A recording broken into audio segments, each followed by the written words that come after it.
There's going to be Geoff Wright. He's one of the physical therapists here at CGH Hospital. He's going to talk about appropriate joint motion and core strength is an important part of reaching peak performance among athletes. Thanks. I know we have a couple football coaches, EMS helpers, coaches and athletes over here, or just parents? Parents. What sport? Football. Football. All right. I'm an old nurse. Okay, nurse. The only reason I ask is we'll try to make this as specific to everyone as possible. So Brian did an excellent job of talking about proper strength and conditioning programs. I'm going to speak about proper joint mechanics and core stability. So strength and conditioning is very important for athletes, but so is the mechanics of the joints they're using and the strength of their core muscles. As a physical therapist, when we see athletes in here, there are two really primary things that we're trying to help our athletes with. We're trying to improve their cardiovascular endurance or their muscle strength, and then we're also trying to protect their joints and let them move in a good, appropriate fashion. So the joint mechanics and core stability are important for two different reasons. First of all, it's going to enhance their performance. They're going to have more strength, more stability, and because of that, they're going to have a lower risk of muscle injury, joint injury, that type of thing. So you may be wondering, well, what do I mean by joint mechanics? What is this fancy term that you're using? Every joint in the body, the shoulder, the hip, the knee, even the spine, moves in a specific pattern based on the anatomical structure of the joint.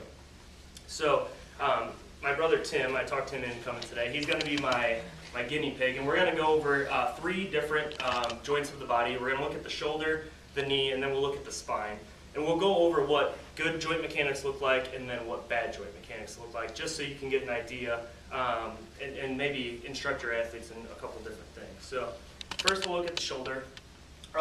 In the physical therapy setting, the most common shoulder impaired joint mechanic that we see is a forward shoulder posture. So we see this a lot of athletes that are overhead sports, so racket sports, baseball players, swimmers, softball, volleyball, that type of thing. And usually, this isn't a lie, when they come in for their first visit in the physical therapy department, they're sitting there on the table, and I walk in, and I know they have shoulder pain, and this is how they're sitting. So in this position, you can see that it puts a lot of stress on the shoulder joint itself. And for an athlete who's doing a lot of repetitive overhead activities, this is what's going to cause their pain. So we would like to see overhead athletes and all athletes with more of a neutral posture, just using the muscles back here to support their shoulder.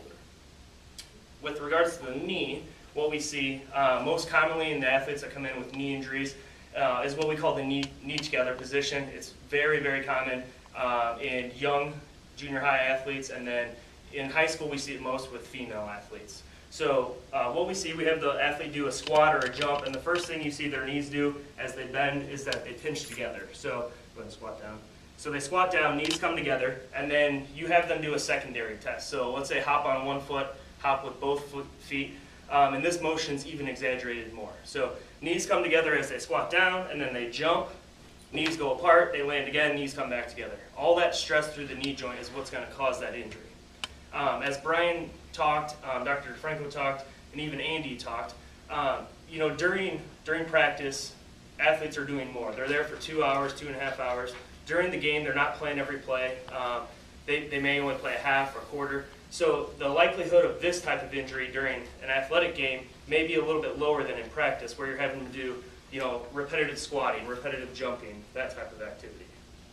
And then the last joint we'll look at is the spine. So most common impairment we see with the spine is what we call a sway back posture, and it's this arch back posture like this. He's exaggerating it a little bit, but most commonly we see it in long distance runners, and we also see it a lot in overhead athletes. And overhead athletes, when I say that, it usually throws people for, they're like, overhead athletes, why would they ever be in this type of position? Therapy-wise, we most commonly see it in pitchers and baseball throwers. Because they don't have the mobility in their shoulder, the body finds the easiest place to replace that motion. So if Tim can't get his arm back here in the cocking phase to throw a baseball, throw a football, the first thing he's going to do is he's going to arch his back to give a little bit more motion here, and then he can get better velocity forward. Not only is that going to put stress on the shoulder because it's in its maximal rotation, but now you're also getting this repetitive. So he's arching, and then he throws through, forward, arching, throws through forward. So now you're getting this torquing motion right through the spine. Racket sports, baseball sports, you're also getting a rotational component. So most athletes try to maximize their forward. So not only are they extending, but now they're rotating, and then they're coming through in the opposite direction. It develops an overtrained muscles on one side and weakness on the other side. So go ahead and sit back over there real quick. So those are just some basic joint impairments. We see the shoulders, the knees, and the spine. They're common in every joint. So elbows, we see a lot, especially throwers. Hips, we see a lot in those, in like runners. Volleyball and basketball players have a lot of hip injuries too. But the connection we want to make today is how do improper joint mechanics relate to core stability and core strength? And the first thing we have to do as a physical therapist is define what we mean by core. So if you Google like core strengthening activities, you'll probably find 200 different programs, and they're all different with all these crazy exercises. But when a patient comes in to see us here in this department, we define the core as a combination of the abdominal muscles, the hip muscles, so your glutes, and the paraspinal muscles, which are a group of muscles that kind of border the spine on both sides. They run from the neck all the way down to the hips. Those are the three main muscles we define as the core.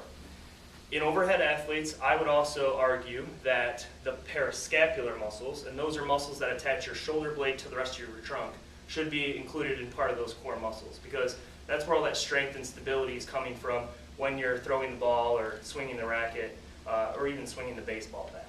So what we'll do now, Tim, come back up real quick.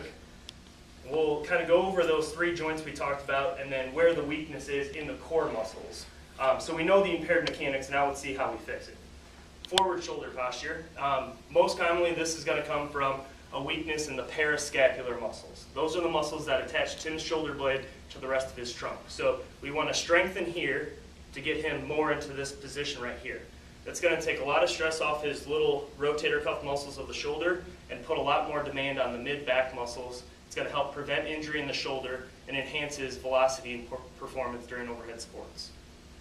With the knees, if you would have asked some of my faculty from physical therapy school what they did for knee injuries 20 years ago, everyone thought if your knees hurt, it must be weakness of the muscles by your knees. Research in the last 5 to 10 years has come out, and it shows that athletes who do this knee in position, it's not actually weakness of their thigh muscles, but it's weakness of their hip muscles. So the hip muscles are right here. You can imagine that if Tim contracts these muscles, it's going to rotate his thighs outward.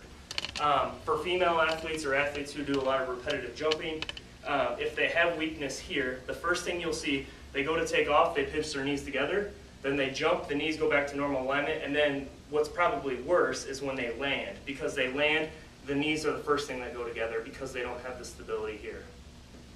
And then in the spine, obviously, if Tim's in the sway back posture type, he's either a runner or an overhead athlete. It's usually a weakness of their abdominal muscles. So not just the six-pack rectus abdominis muscle, but there's another group of muscles that your oblique muscles, so turn this way, which come in kind of this way, and there's another group that go off the opposite way. Then there's another muscle called the transversus abdominis, and what that does is it provides a girdle. So it goes all the way around the spine and gives a lot of stability with that. Go ahead and sit back down. Thanks. So each of those mechanics, each of those impairments, they all relate back to core stability or lack of core stability. What I always tell coaches, parents, athletic directors, or even like personal trainers or athletic trainers is that if you see an athlete out on the field and it just does not look right, let's say they're a running back or they want to be a running back, and they get in their three-point stance and it just looks weird. Like you don't know why, but it looks weird. That's something you want to take a closer look at. So either try to look at it yourself or grab another coach, grab a parent, and just say, when Johnny gets in this stance, it doesn't look right. Like his legs are in a weird position. That's that impaired joint mechanic. So you got to correct it at an early age.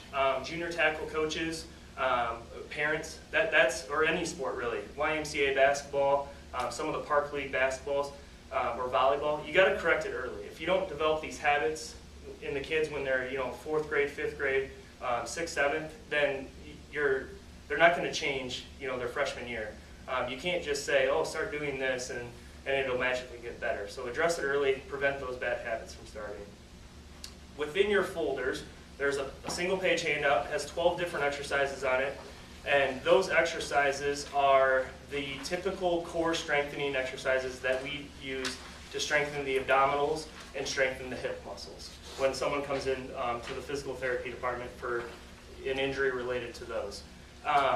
You'll notice on there that none of the pictures have like free weights. I think a couple maybe have bands. Most of it's body weight, and most of it's really looking at the specificity of how they're moving. So that's for the core and the hips, or the abs and the hips. And then there's a second sheet of paper in there. It's a stapled together packet. It's called the Throwers 10 program. And this is a program that Dr. DeFranco and I have been using for maybe 6 or 8 months now. We're using it for all of our overhead athletes. The primary thing with this program is that it's addressing strength or weakness in the parascapular muscles. So those shoulder blade muscles that we're calling part of our core now. So a baseball player comes in with a shoulder injury, we're having them do abdominal exercises, hip exercises, and then we're also getting them to strengthen their shoulder blade muscles. So those are some simple things that if you either work with these types of athletes, you can have them start doing, or if you want to try some of them on your own, you can do that as well. Does anyone have any questions?